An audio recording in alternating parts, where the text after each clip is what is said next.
What exactly is happening around the diplomatic agenda in Eurasia right now? Why is Turkey preparing to host one of the most closely watched meetings of the season? And why are several international actors, including the United States, suddenly joining discussions that many believed were no longer on the table? For several months, observers have been asking the same question: is the long-stalled dialogue between Russia and Ukraine approaching a new stage? The situation has remained uncertain, with both sides publicly expressing different positions while international partners continue to encourage communication. But now new signals are emerging, signals that Ankara may once again become a key venue for discussing ways to reduce the escalation and explore possible political frameworks. Turkey, which has previously acted as a facilitator in high-level talks, is making another attempt to bring the parties closer to structured dialogue. And this comes at a time when diplomats on all sides appear more willing to explore practical steps, even if expectations remain cautious. So the big question is,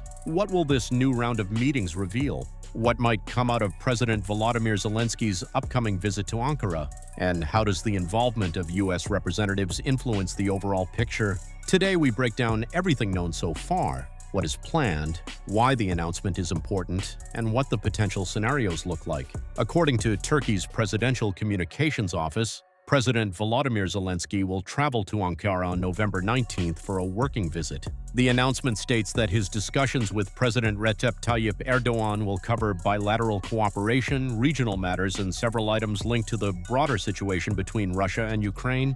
Burhanettin Duran, head of the Turkish Presidential Communications Department, emphasized that the Istanbul process, a framework Turkey previously facilitated, will be included in the agenda. This refers to earlier rounds of dialogue held in Istanbul, which led to humanitarian exchanges and initial drafts of potential political documents. While no concrete outcomes were finalized at that time, these meetings did establish working channels between the delegations. In addition, U.S. Middle East Special Envoy Steve Witkoff is also expected to be in Turkey on the same day. Turkish media suggest that he may join discussions or hold parallel consultations regarding regional stability and possible pathways to reduce tensions. This adds an additional international dimension to the meeting. Turkish diplomats have repeatedly stated that they see value in reviving structured dialogue. They note that the situation surrounding the broader conflict appears to be entering a phase where major parties may be more open to discussions aimed at limiting further escalation.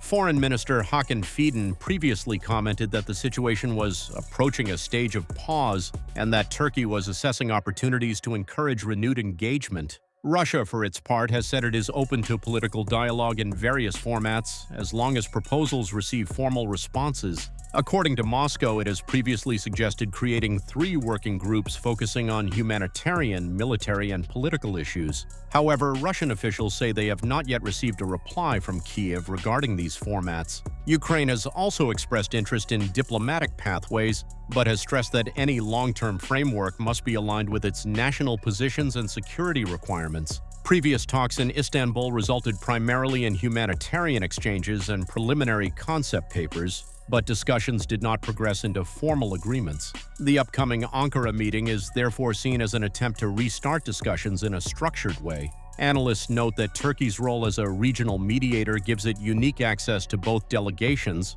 although expectations remain cautious. The situation is complex and the political positions of the parties remain different. Still, the involvement of additional international representatives may help create momentum. What happens next will depend largely on whether the participants can agree on procedural foundations. Even a small step, such as agreeing to a new schedule or forming a technical committee, would be viewed by many observers as progress toward reducing escalation and identifying areas of potential cooperation.